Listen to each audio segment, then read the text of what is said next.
um caso clínico de um paciente que foi atendido no João. Então,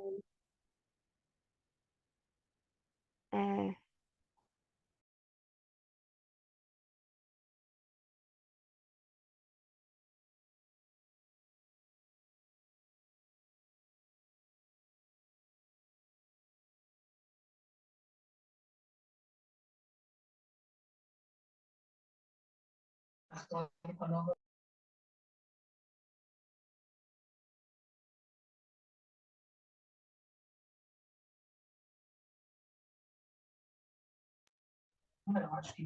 Lara, você tá aí?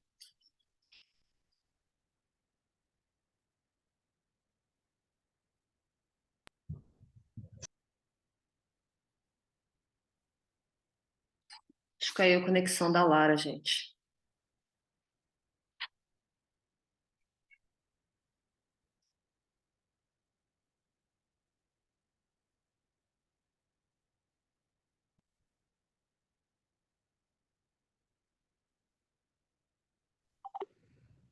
a gente acho que começou a gravar e caiu minha apresentação. Vou começar de novo aqui.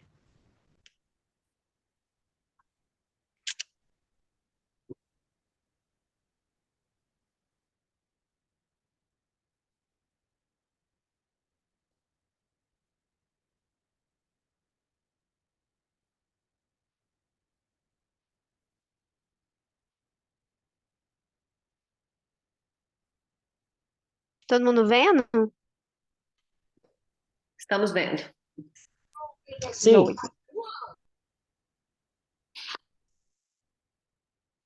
Então vamos para o caso clínico. Foi um caso clínico atendido em março de 2022. Então, um paciente de 4 meses, com cerca de 5 quilos. Foi um paciente que foi admitido às 10 horas do 1º de março, transferido da UPA com um relato de queda do sofá. Não tinha sido levado inicialmente para o serviço médico, mas evoluiu na tarde do mesmo dia com prostração, hipoatividade, sem querer mamar. Foi encaminhado à UPA, onde foi recebido hipoativo, pulsos finos e uma hemiparesia esquerda. Lá na unidade, recebeu uma hidratação, 20 ml por quilo, teve uma melhora nos pulsos isolados. Ao exame, paciente hipoativo, mas reativo a estímulos, a cianótico, anictérico, afebril, pupilas isocóricas e fotorreagentes, é, e o restante do exame físico normal, sem relato de déficits focais na avaliação pediátrica inicial. Tinha um hematoma subgaleal parietal direito volumoso. É isso. Bom, então, paciente vítima de TCE, né? E aí, daqui a pouquinho a gente volta mais no caso clínico. Então, vou começar a falar um pouquinho sobre o trauma crânioencefálico, começando aí da fisiopatologia. E aí, de fisiopatologia, eu trouxe a doutrina de Moron Kelly, que é o que explica é, a gênese do que seria a hipertensão intracraniana, né? Então, o que que é a doutrina? A doutrina vai falar que o crânio é uma estrutura rígida e, por isso, ele é incapaz de expandir, Ô, né? Lara, Então, desculpa existe te uma certa... interromper, mas eu acho que seu slide não tá passando, viu? Você não colocou no modo de Não tá apresentação. passando? Meu Deus, como que é, então? O Tenta que que eu colocar no tenho que modo de fazer? Deixa eu apresentação. ver. Você tá com o PowerPoint aberto, você tem que ir lá embaixo no modo de apresentação. Pra mim, tava no modo apresentação. Deixa eu ver, peraí. Você tem que abrir em tela cheia. Isso, mas pra mim tá parecendo tela cheia. Aí não? Pronto, deu? Tá passando? Não tá aparecendo para nós. Tela cheia, não. Uai. Ô, Lara, Oi. quando você coloca para compartilhar a tela no Zoom, aí ele dá a Hum. opção de compartilhar só a janela do PowerPoint ou de compartilhar a sua tela. Você tem que colocar de compartilhar a sua tela, Ah, entendi. e não Peraí. só a janela do PowerPoint. Entendi. Peraí que eu vou arrumar então. É...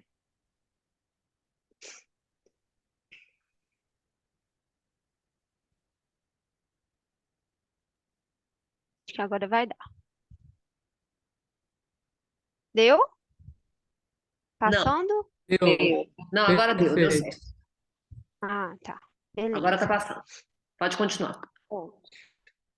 Então, tá bom. Então, voltando na fisiopatologia, né? Então, a doutrina de Moron Kelly vai falar que o crânio é essa estrutura rígida, e por isso incapaz de se expandir, né? Então, existe uma certa complacência diante do surgimento de algum agravo, né? Uma massa, um hematoma, algum novo corpo ali dentro dessa estrutura. Existe uma certa complacência, primeiro pode haver uma perda de líquor, depois de sangue venoso, mas é uma estrutura incapaz de se expandir. E aí, falando um pouquinho sobre hemodinâmica cerebral, a gente tem, né, o fluxo sanguíneo cerebral, que é aí definido pela pressão de perfusão cerebral. E a pressão de perfusão cerebral seria, então, a diferença entre a pressão arterial média e a pressão intracraniana, né? E a autorregulação é exatamente a possibilidade de regular essa pressão intracraniana a partir da vasoatividade dos vasos cerebrais, né? Então, a partir de vasoconstrição,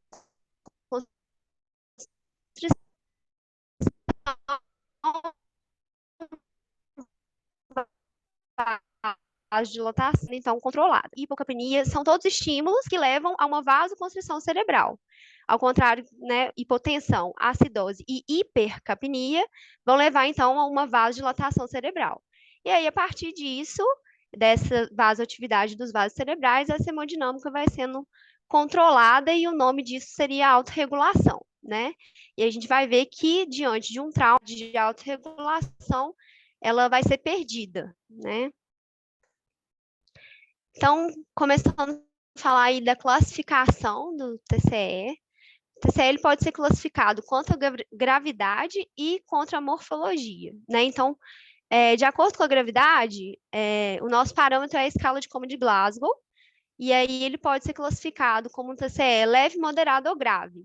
E aí teve uma atualização recente, né, que vai dizer que o TCE leve é aquele em que os pacientes vão se apresentar num Glasgow 14 ou 15.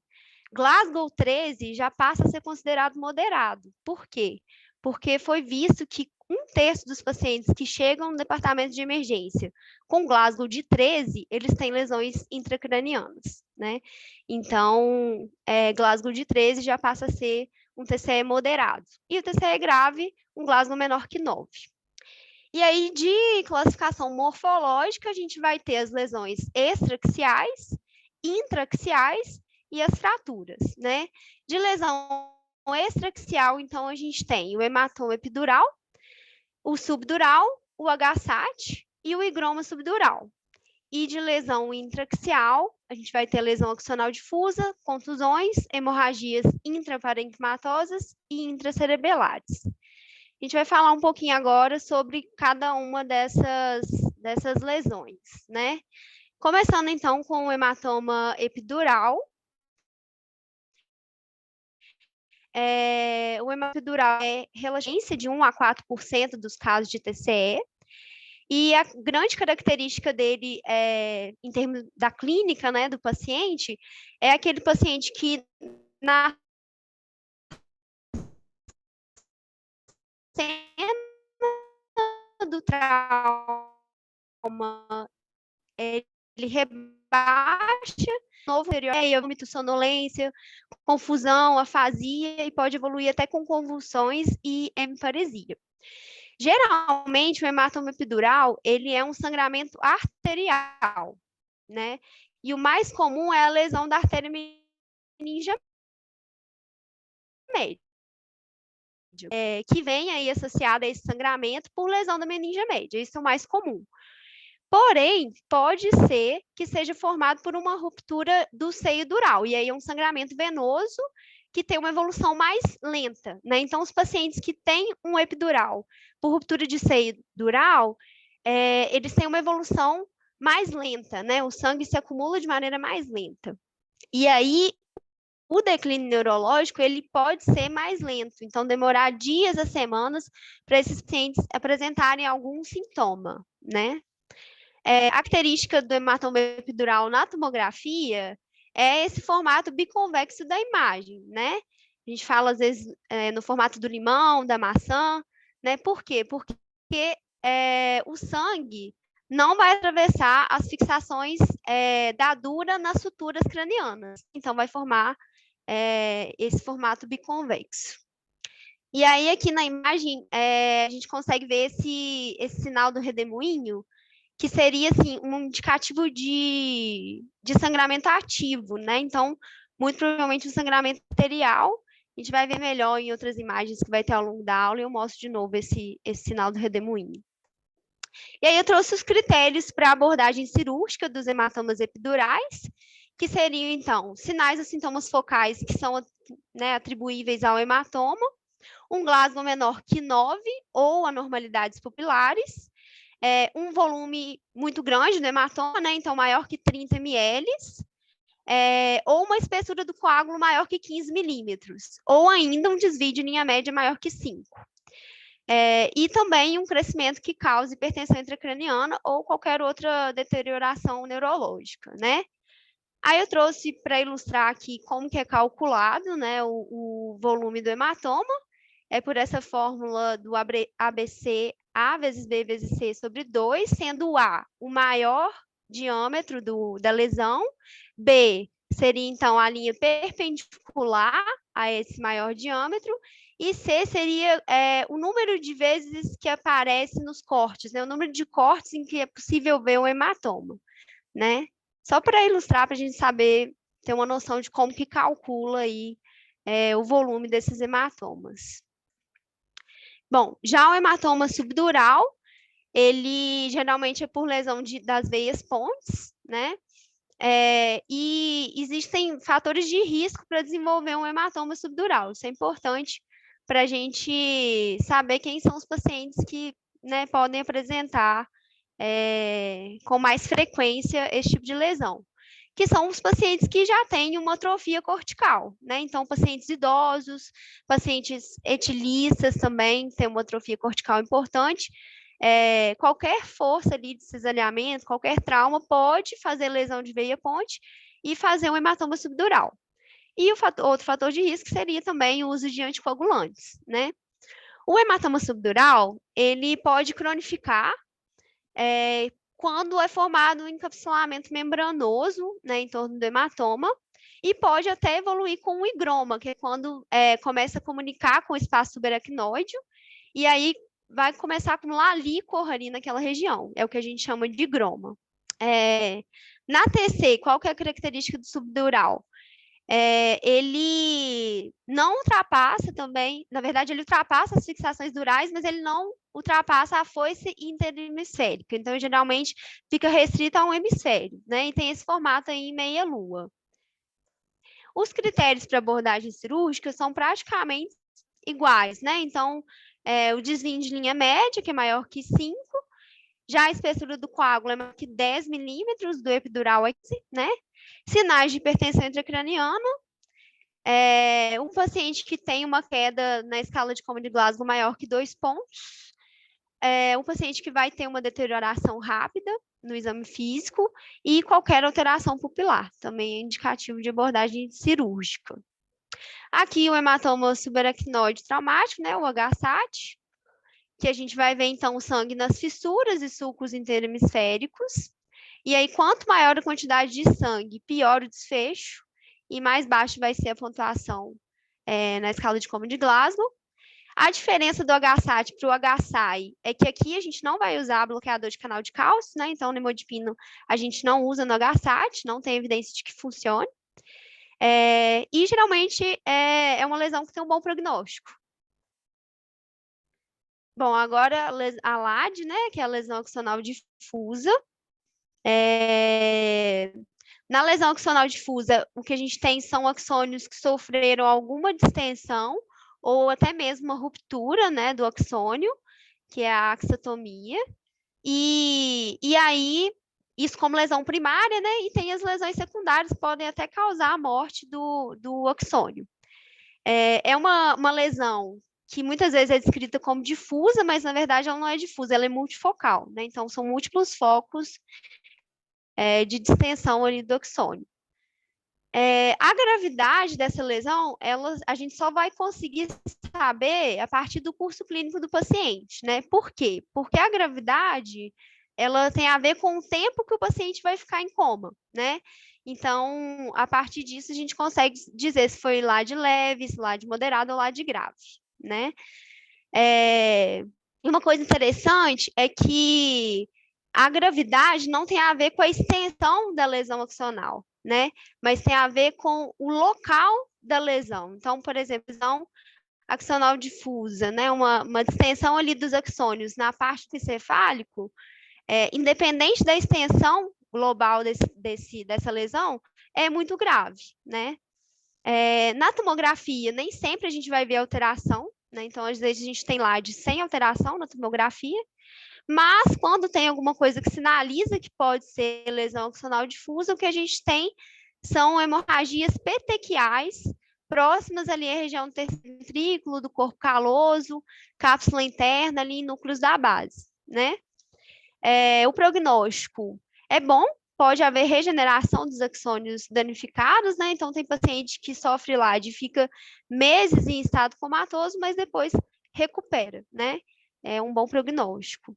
Aqui eu coloquei a classificação, como eu falei, ela é a partir do curso clínico do paciente, né? Então, um paciente que fica em coma de 6 a 24 horas, ele tem um LAD leve, mais de 24 horas e sem postura de descerebração é um LAD moderado, e o paciente que fica em coma por mais de 24 horas e ainda faz postura de descerebração ou tem uma flacidez importante, aí já seria LAD grave. Aqui uma imagem, né? Então, hemorragia petequial, que a gente comentou. E aqui eu trouxe a escala de Marshall, que é uma classificação também do TCE, né? E aí embaixo a gente consegue ver todas as lesões aí. Então, Marshall 1 seria uma TC normal.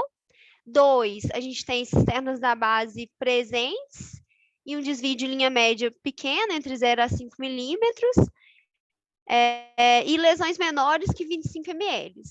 Já no Marshall 3, a gente vai ter também o mesmo tamanho de desvio de linha média e o mesmo volume, porém a gente já não consegue ver as cisternas de base, né?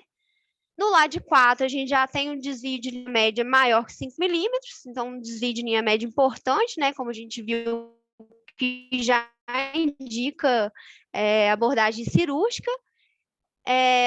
E depois a gente tem as lesões operadas, né? Então, são lesões que já foram abordadas e lesões que não são operáveis, né? Então, são lesões que têm um volume maior que 25 ml. Então, não tem benefício de abordagem. Bom, agora falando um pouquinho do manejo do TCE, né? O manejo, o nosso objetivo, né, no manejo do TCE é evitar uma lesão secundária.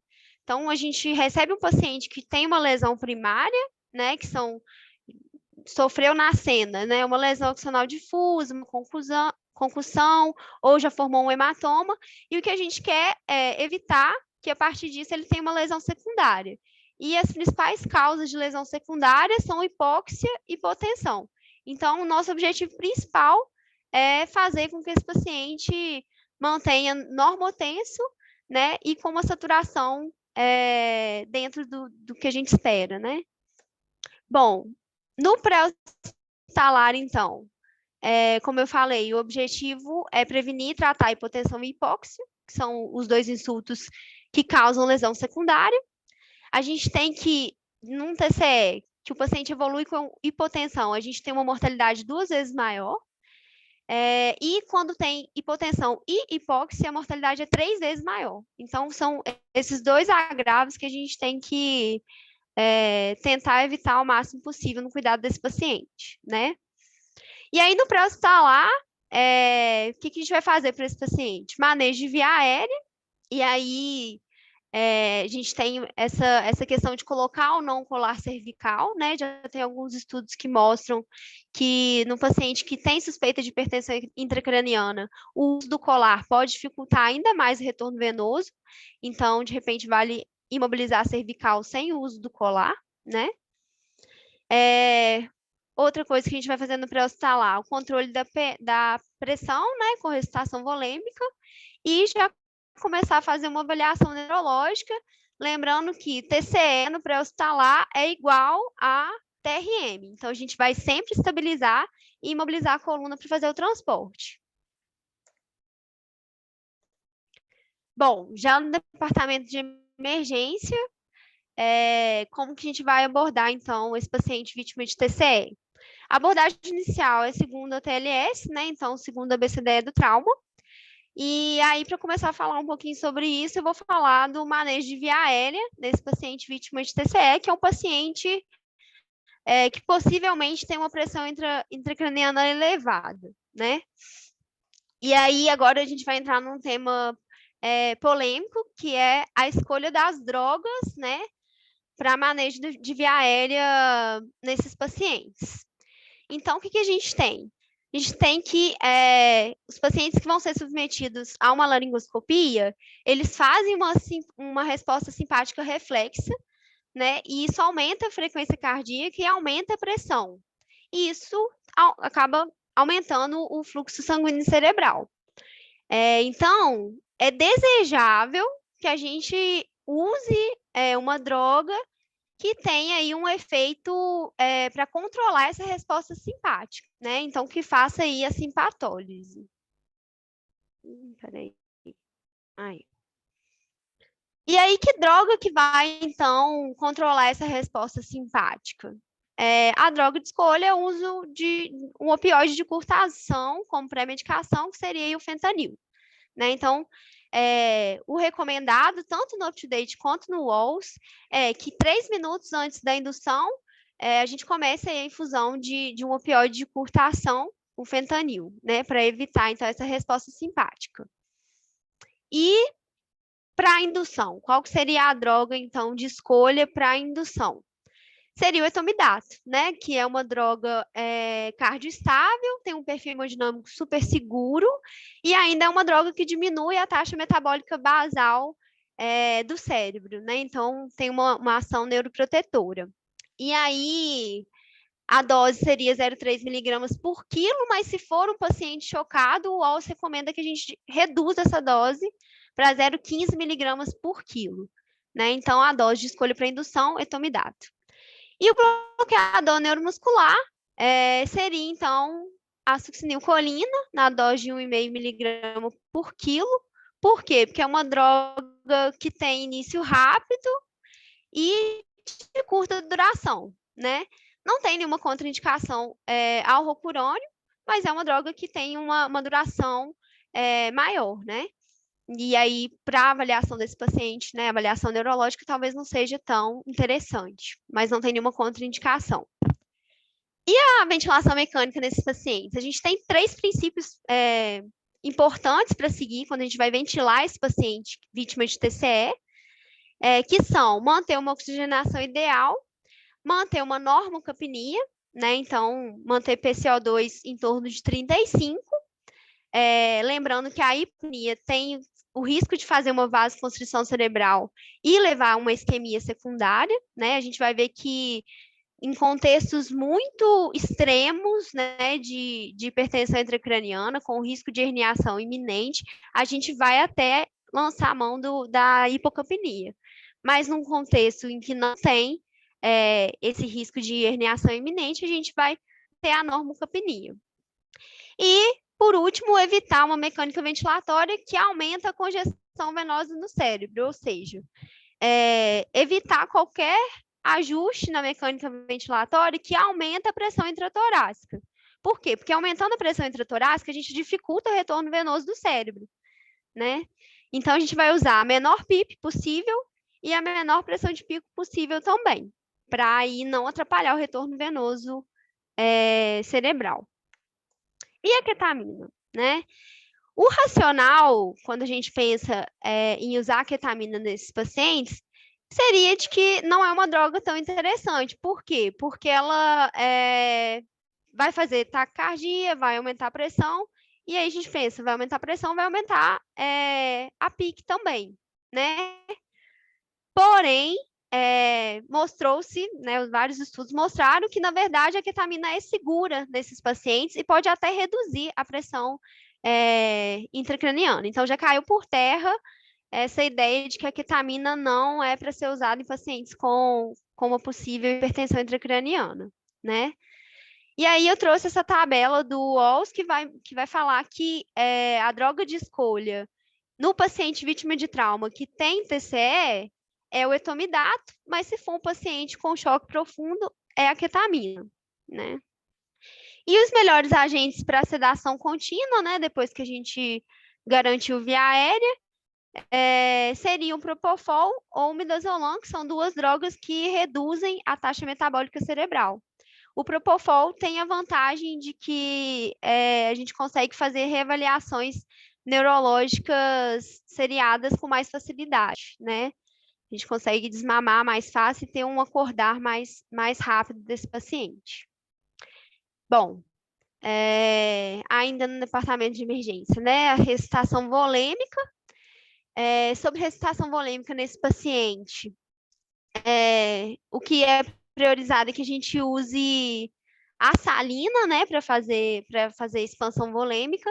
Por quê? Porque o Ringer é uma solução que é relativamente hipotônica e pode piorar o edema cerebral, né? Então, no TCE especificamente, é preferível fazer expansão volêmica com solução cristalóide, né?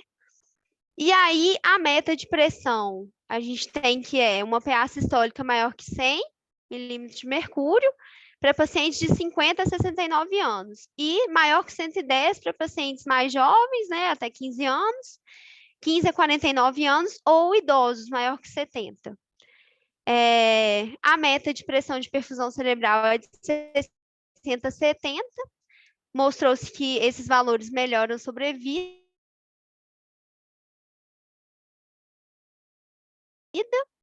E medidas que vão diminuir a pressão intracraniana ao invés de tentar elevar a pressão arterial média.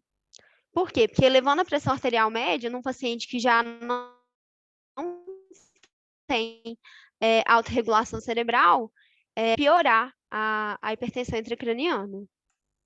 Aqui sobre a avaliação neurológica, né? Então, o que a gente mais usa é realmente a escala de Coma de Glasgow, como a gente viu, a classificação do TCE é a partir da escala de Coma de Glasgow, mas eu trouxe aqui o FOUR-Score, que é também uma escala usada para avaliação neurológica desses pacientes vítimas de TCE, e que tem como vantagem poder avaliar os pacientes que estão entubados e avaliar reflexos de tronco, né? Então, a gente já consegue acompanhar aí se é um paciente que tem reflexo de tronco ou não, né?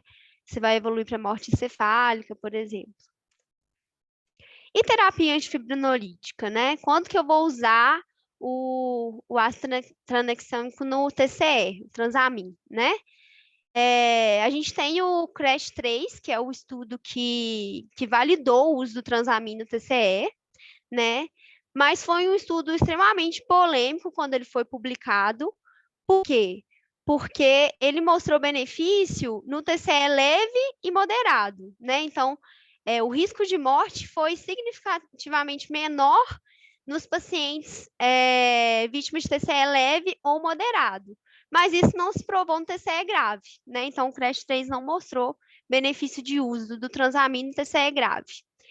O benefício da droga foi altamente dependente do tempo, né? Então, só é feito Transamin se chega dentro de 3 horas da lesão. E o risco de eventos adversos tromboembólicos foi semelhante nos pacientes que receberam o Transamin e os pacientes que não receberam, né? Então, quanto que a gente vai usar? No TCE moderado, né? No TCE moderado e também no TCE grave, que mantém pupila reativa, e no TCE leve, que tem evidência de sangramento, mas sabendo que o benefício é incerto, né? O estudo só mostrou benefício no TCE moderado. E aí, como que a gente faz? A gente faz 1 grama em 10 minutos e depois mais 1 grama nas próximas 8 horas. Vamos falar um pouquinho agora, então, sobre o manejo de hipertensão intracraniana. Primeiro de tudo, eu trouxe quando suspeitar que o meu paciente está desenvolvendo hipertensão intracraniana, né? Então, a gente vai ter pupilas recém-assimétricas, pupilas fixas e dilatadas unilateral ou bilateral, postura de decorticação ou descerebração, depressão respiratória. Quando a gente tem também a famosa tríade de Cushing, né, que é rara, mas acontece, que é quando o paciente tem hipertensão, bradicardia e um ritmo respiratório irregular. E o que eu acho mais interessante para a gente, de avaliar a beira-leito, né, é o diâmetro da bainha do nervo óptico, né? Então, o nervo óptico, ele comunica com o espaço subaracnoide, então a gente consegue ver se tem um aumento de pressão intracraniana a partir da medida, então, da bainha do nervo óptico pelo ultrassom. Trouxe aqui para a gente ver como que calcula, né, esse diâmetro. Então, a gente media ali 3 milímetros abaixo do globo ocular, né? Primeiro a gente identifica, né, o nervo óptico, depois a gente marca 3 milímetros abaixo do globo ocular e vai medir ali o diâmetro. Um diâmetro maior que 5 milímetros já é indicativo de que esse paciente tem uma hipertensão intracraniana. E é importante avaliar bilateral, né? Porque às vezes tem só de um lado que vai estar aumentado. Bom, e aí a conduta, né? Então, conduta diante de hipertensão intracraniana. A gente tem algumas medidas que são validadas, né? E são preferíveis, e a gente tem outras que são medidas de salvamento. Assim, a gente vai usar em situações muito extremas, né? Medidas salvadoras mesmo. Então, a gente tem elevação da cabeceira, analgosedação, terapia osmolar, hiperosmolar, né? A hiperventilação e o coma barbitúrico. Vamos falar um pouquinho sobre cada um agora.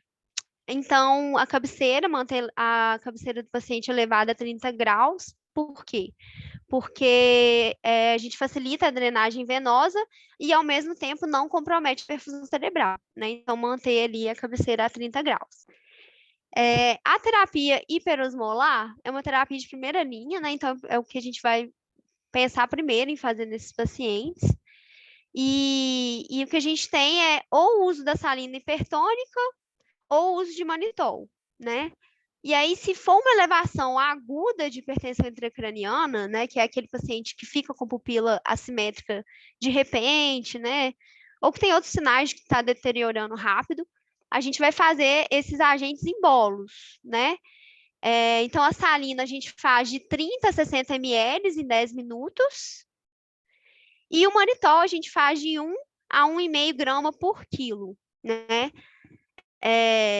E aí, muitas vezes a gente prefere a salina, porque o manitol, por ser um diurético osmótico, ele faz uma depressão importante de volume, e esses pacientes podem até desenvolver IE renal, né? Então, é preferível a salina, porque ela também é mais fisiológica. E aí, a concentração é 23,4%, e o que a gente vê na prática é que a gente usa a ampolinha de NaCl a 20%, né? Quando a elevação não é aguda, mas já tem sinais de hipertensão intracraniana, a gente pode fazer uma infusão mais lenta e pode, inclusive, usar a solução a 3%, ao invés de usar a 20%. E aí a gente vai ter que monitorizar a anatremia do paciente, mantendo ali a meta do sódio entre 145 e 155, podendo chegar ali até 160. E também a osmolaridade, né? Manter a osmolaridade sérica menor que 320. A analgosedação, né? Que seria uma sedação baseada em analgesia. Então, esses pacientes com hipertensão intracraniana, o ideal é manter uma sedação, né? Geralmente, quando é uma hipertensão refratária, a gente quer até uma sedação mais profunda, né, com RAS -5, mas se for uma pressão intracraniana controlada, a gente mantém RAS de 0 a -2, né? A sedação baseada em analgesia, então, é a ideia de usar um opioide isolado em infusão contínua, o suficiente para atingir a meta de sedação. Isso reduz a demanda metabólica cerebral e acaba reduzindo o fluxo sanguíneo cerebral. O que o UpToDate coloca como opção é usar o fentanil em infusão contínua, e é possível associar um sedativo, e aí a melhor escolha seria o Propofol, né?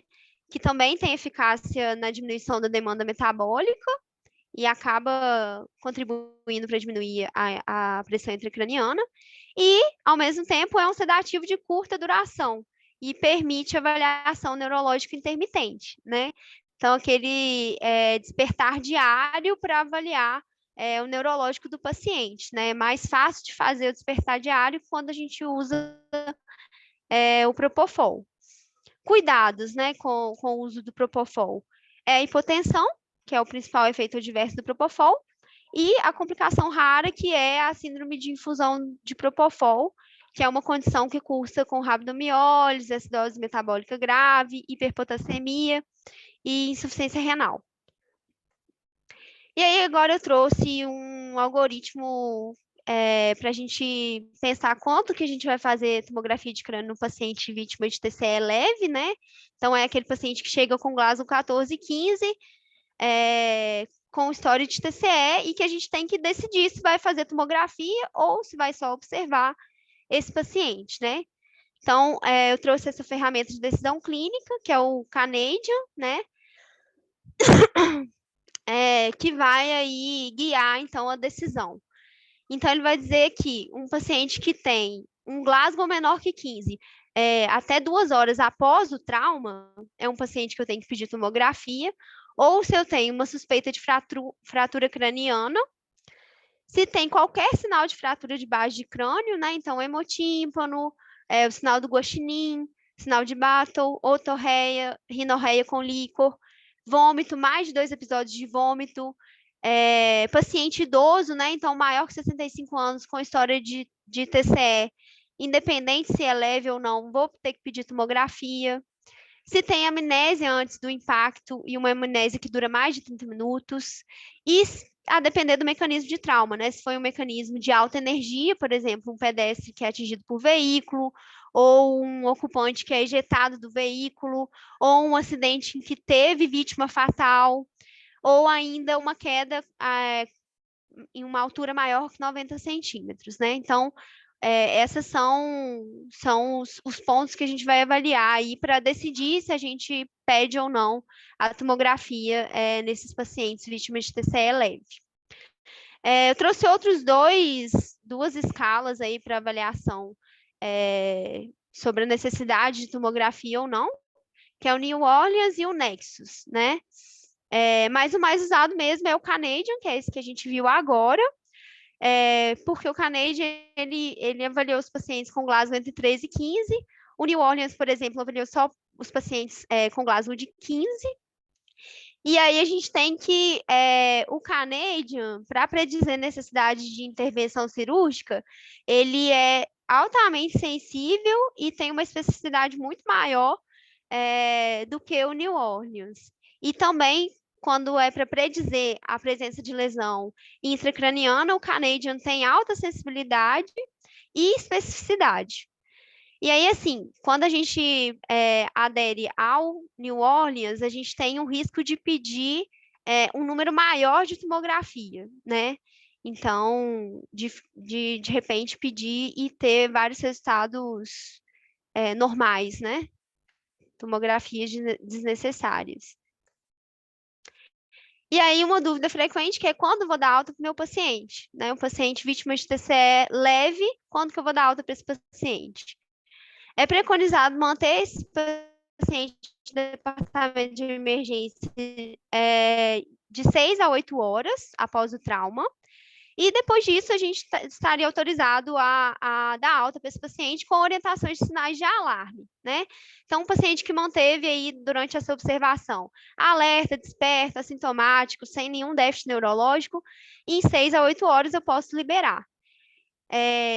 Mas aí uma coisa que causa até uma insegurança muito grande é que os estudos mostraram que até 3% dos pacientes que mantêm esse padrão nessas horas de observação vão deteriorar, né? E vão voltar para o departamento de emergência.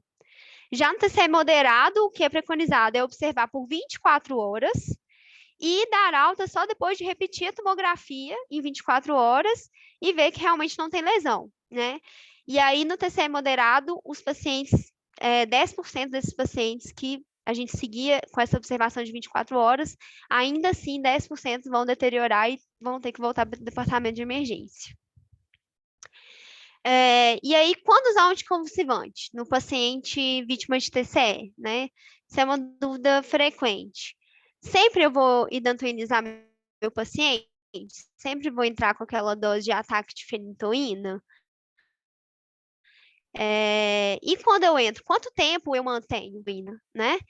Então, o que a gente tem de evidência é usar a fenitoína nos seguintes casos. Quando eu tenho um paciente vítima de TCE com algum desses critérios, né? Então, seria uma contusão cortical, visível na tomografia, a presença de qualquer hematoma subdural, epidural ou intracerebral, também indica já iniciar fenitoína, fratura de crânio deprimida ou ferimento penetrante, pacientes que já tiveram uma primeira convulsão dentro de 24 horas e pacientes que têm um Glasgow menor que 11. Então, não são todos os pacientes que eu vou entrar com fenitoína, só apenas esses que têm esses critérios. E aí, uma coisa interessante é que a gente tem uma diferenciação, né? A gente tem convulsões precoces, que são aquelas que acontecem até 7 dias depois do TCE, e a gente tem a epilepsia pós-traumática, que seriam convulsões tardias, né, que acontecem depois de 7 dias do trauma. E aí, o que os estudos mostraram é que o uso precoce dos anticonvulsivantes não altera o desfecho em relação a essas convulsões tardias, né, ao desenvolvimento de epilepsia pós-traumática. O que o uso de anticonvulsivante faz é prevenir as crises precoces, né? Então, ele é efetivo para prevenir crises precoces, mas em relação ao desenvolvimento de epilepsia pós-traumática, não mudou o desfecho, né? Mas é importante também a gente pensar em prevenir essas crises precoces. Por quê? Porque essas crises precoces, né, nesses primeiros 7 dias pós-trauma, elas podem evoluir para status, né? Podem aumentar o fluxo sanguíneo cerebral e assim fazer hipertensão intracraniana. Podem aumentar a demanda metabólica cerebral e assim causar até uma isquemia secundária, né? Então, é desejável que a gente também faça essa prevenção de convulsão precoce, né? Quando indicado, que são esses casos em cima. E a duração da terapia medicamentosa anticonvulsivante? Não é bem estabelecido, né? Tem alguns serviços que usam só por 7 dias, outros mantêm um tempo maior. Não é bem estabelecido, tem que ser discutido ali com a equipe de neurocirurgia. E o paciente que é vítima de TCE e é anticoagulado, o que a gente faz, né? Então, aquele paciente que usa novos anticoagulantes orais ou que está em uso de varfarina e teve um TCE. A gente tem que começar os esforços para reverter a coagulopatia imediatamente. A meta é manter um RNI menor que 1,4, né? E o que a gente faz? A gente faz complexo protrombínico e vitamina K, né? O complexo protrombínico, ele é guiado pelo RNI do paciente, né? Então, a depender do valor da RNI, a gente vai fazer uma dose. E aí, eu coloquei aí as doses do esquema posológico. E na falta de complexo protrombínico, a gente pode usar plasma fresco congelado, né? E aí a dose é de 10 a 20 ml por quilo, geralmente a gente faz 10 ml por quilo, né? E a vitamina K, a gente faz 10 miligramas intramuscular. No UpToDate fala para fazer venoso, mas a apresentação que a gente tem no SUS, ela é intramuscular. E o segmento desse paciente no departamento de emergência? O que é preconizado? O preconizado é que a gente faça o neurocheck a cada 2 horas, nas primeiras 24 horas depois do trauma, né? Então, a cada 2 horas a gente vai checar a pupila, vai refazer a escala de Como de Glasgow, vai ver se tem resposta a estímulo doloroso, ver se tem algum movimento involuntário e, se for o caso, né, de estar com uma monitorização de pique, avaliar o valor da pressão intracraniana. E quando que eu vou repetir a neuroimagem, né, a tomografia? Se o paciente tiver qualquer piora neurológica, a gente tem que repetir a qualquer momento. E se não tiver nenhuma deterioração clínica, a gente vai repetir idealmente em 6 horas, né? Profilaxia de tromboembolismo venoso. Quando que eu posso iniciar nesse paciente vítima de TCE? Geralmente 24 horas depois da admissão, se o paciente tiver uma TC que mostra estabilidade da lesão, né? Quando é um paciente que tem lesão, 24 horas depois, se você repetir a tomografia e a lesão estiver estável, a gente já pode começar a profilaxia de tromboembolismo com enoxaparina ou heparina não fracionada, né? Então, 24 horas depois, a gente já estaria autorizado. E aí, voltando para o nosso caso clínico, né? Foi solicitada a TC? Vocês lembram do caso clínico lá inicial, né? Criancinha de 4 meses, caiu do sofá, evoluindo com prostração e chegou no departamento de emergência prostrado e com uma hemiparesia, né? A gente tem esse algoritmo que é o PICARNI, que é usado na pediatria, né, para guiar se a gente vai pedir ou não a tomografia. E aí o nosso paciente, ele entra aí nesse primeiro item, que é um paciente menor que 2 anos, que tem uma alteração do nível de consciência, né? Então, já recomenda a tomografia. Então, foi pedida a tomografia para o nosso paciente. Essa é a imagem da tomografia, né? Então, a gente tem aí um hematoma epidural extenso, né? Seguindo aquele método de cálculo que a gente comentou, estimou-se que o volume era de 154 centímetros cúbicos, e aí a gente consegue ver essa parte hipodensa dentro do hematoma. Esse é o sinal do redemoinho, que eu tinha comentado lá no início. Isso indica sangramento arterial ativo dentro do hematoma, né? Então, é um hematoma muito extenso, visível em vários cortes da tomografia e com um volume muito grande, né? Então, como a gente viu, os critérios de abordagem, né? Um hematoma que tem mais de 30 centímetros cúbicos já é indicado a gente abordar. Então, esse paciente foi abordado, submetido a drenagem via craniotomia frontoparietal direita e foi implantado monitorização de PIC. O paciente foi admitido na cirurgia pouco responsivo, com palidez cutânea, recebeu no intraoperatório 300 ml de cristalóide, recebeu plasma fresco congelado e depois ainda recebeu concentrado de hemácias, né? Ele foi estubado no dia, 3 dias depois da lesão, né? A lesão foi no dia 1º de março, então no dia 4 ele foi estubado e iniciou-se o desmame de sedação, só que foi um paciente que infectou na internação, e aí precisou ser reentubado no dia seguinte, teve uma falência respiratória, um raio-x com sinal de SARA, estava em VM com parâmetros altos e evoluiu com piora clínica importante, fez uma insuficiência renal, uma pré-renal, né, e teve 3 PCRs, e no dia 6 de março evoluiu para óbito, infelizmente, né? A causa da morte foi choque séptico refratário, né? Do ponto de vista neurológico, ele estava em melhora, mas foi um paciente que infectou. Aqui eu trouxe a imagem da tomografia antes da abordagem e depois da abordagem, né? Foi drenado hematoma.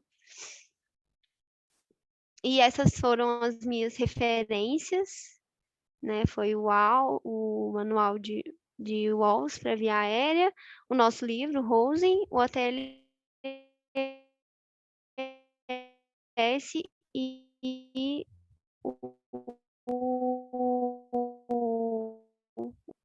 é isso, gente. Todo mundo me ouvindo? Incrível, Lara, parabéns. Parabéns. Obrigada. Muito bom, Lara. Parabéns. Alguém tem alguma dúvida? Eu vou só fazer uma colocação aqui, então. Marco Lobão, estou aqui em Divinópolis, tem vários alunos do time, então obrigado pelo convite, a gente vai tentar participar mais com vocês, o Caio tem sempre nos enviado aí os convites, a gente está com a residência de Medicina de Emergência aqui também, o 11º período da Universidade de Medicina que a gente coordena aqui, tem participado das aulas também. Então, só uma consideração do que você fez aí no final, né? Ao final, apesar do desfecho triste do caso, né, a gente tem que sempre lembrar que um paciente que normalmente evolui com sepse não vai para o IML. Na verdade, ele foi para o IML porque a causa básica de morte foi um trauma, né? Foi uma causa externa. Então, lembrar sempre que a correlação temporal do óbito, independente de quanto tenha passado, a causa de origem é que define se esse paciente deva ou não ir para o IML. Idoso atropelado, que ficou hospitalizado e teve várias consequências negativas e morreu um ano depois desse trauma que culminou tudo isso, é um paciente que precisa ir para o IML também. Então, parabéns pela aula, muito interessante, várias pinceladas de coisas boas aí, e não só pinceladas, vários alertas do que a gente vive no dia a dia, às vezes passa batido aí. Parabéns. Obrigada. É verdade. O que eu quis dizer, na verdade, era que foi triste porque ele teve um resultado, né, da parte neurocirúrgica super bom. Assim, ficou muito bom o procedimento, né? A tomografia mostrou um resultado ótimo, mas infelizmente foi um paciente que infectou, né, e evoluiu aí dessa forma. E o outro alerta também na criança, né, nessa idade, tudo, a síndrome da criança sacudida, o trauma, às vezes, que precisa ser investigado por violência doméstica, então tudo isso tem que passar pela cabeça também, porque se a gente for pensar, né, um trauma de baixa energia, a queda do sofá, né, que foi relatado, mas que realmente culminou tudo isso. Então, são os grandes desafios da medicina mesmo, né? Ei, Lara, boa noite. Gente, para quem não me conhece, meu nome é Clarice, sou preceptora da Medicina de Emergência do Hospital de Lomberes, junto com a Natália. Lara, primeiro, parabéns pela aula, uma aula muito boa, englobou, assim, você conseguiu fazer uma aula que englobou tudo do TCE praticamente, mas eu acho que o grande recado que a gente pode deixar dessa aula aqui é, assim, a gente tem critérios para fazer tomografia em paciente com TCE, né? A gente não vai pedir para qualquer TCE tomografia, e você colocou isso muito bem, inclusive na criança, né? Que todo mundo pede para qualquer batidinha na cabeça de criança, e a gente tem critérios que mostram quando fazer a TC e quando não fazer a TC. E muito importante também, que é esquecido, um TCE que é muito negligenciado é um TCE no paciente alcoolizado. O paciente alcoolizado engana muito a gente, porque normalmente ele não vai estar em Glasgow de 15, ele vai estar em 14 ou 13, porque está alcoolizado. Só que tem que lembrar que o paciente alcoolizado, ele normalmente ele cai sem proteção, ele perde o reflexo de proteção, e eles às vezes chegam, estão apenas bêbados, e a gente fala assim, não, tá só bêbado, e tem estigma de TCE, um FCC, algum hematoma subgaleal, e a gente perde esse time nesse paciente. Então, mesmo ele não tendo déficit neurológico nenhum. Então, é muito importante lembrar disso. Parabéns pela aula, viu? Obrigada. E, na verdade, esses pacientes, né, etilistas, já têm também uma atrofia cortical, né? Então, já tem um risco aumentado de fazer hematoma subdural. Muitas vezes a gente negligencia, né? Importante mesmo.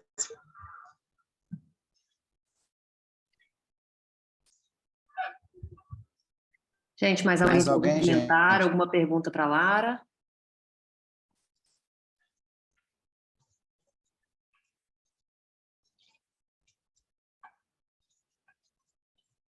Lara, aproveitando, queria dar parabéns à sua aula. Eu acho que, como a Clarice falou, foi uma aula que conseguiu englobar praticamente o que a gente vê de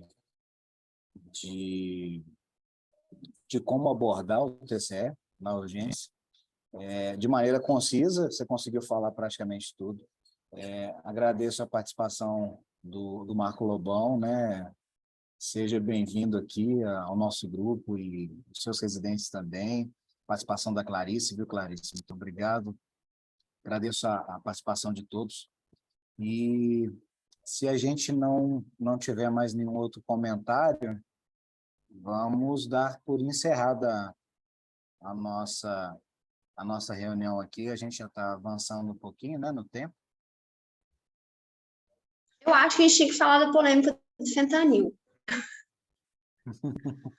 Se usa ou não usa fentanil para evitar a resposta simpática da laringoscopia, né? O que vocês acham aí, se a gente usa ou não?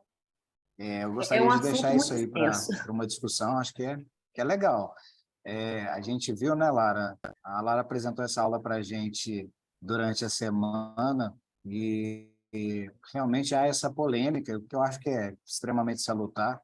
A gente tem algumas informações que a gente consegue ver uma certa diferença em opiniões, em bibliografia que ela até apresentou, up-to-date, o nosso manual de abordagem de vias aéreas, que é o manual do WALS.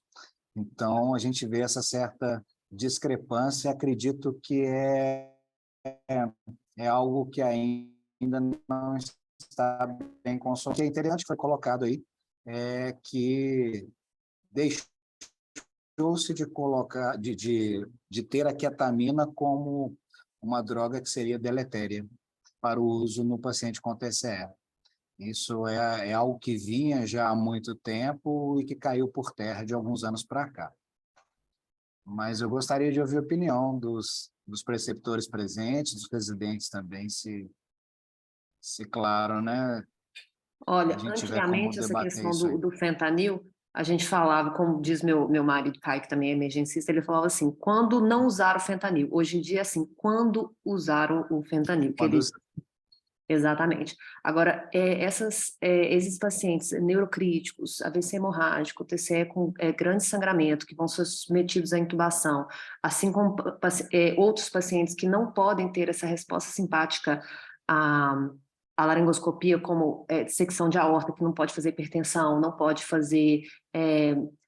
fazer alta frequência cardíaca, esses aneurismas, vale a pena sim usar. Com certeza, como pré-tratamento. Inclusive, hoje, no de longe, teve uma intubação de uma paciente de 15 anos com AVC hemorrágico extenso, nós usamos fentanil, com certeza.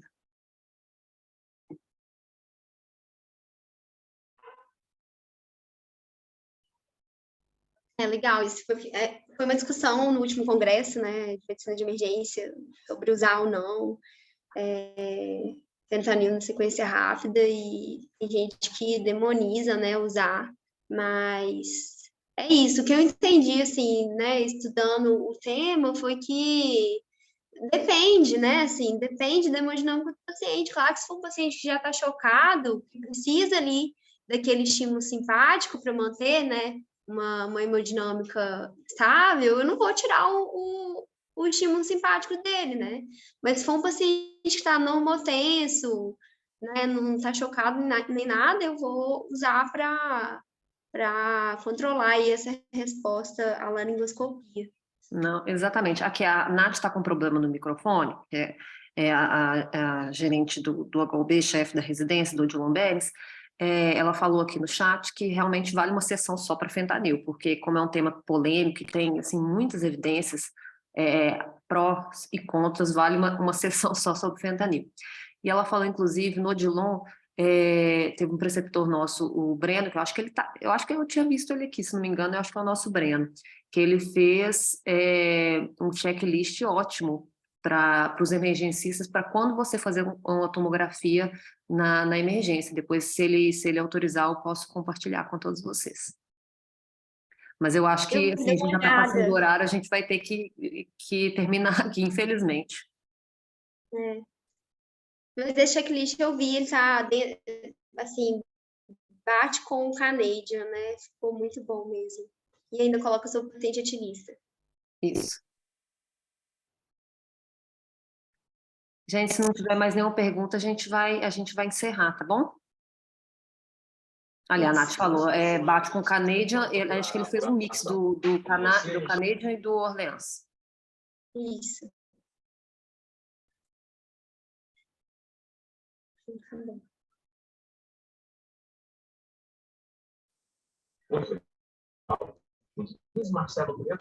Parabéns, Lara, muito obrigada.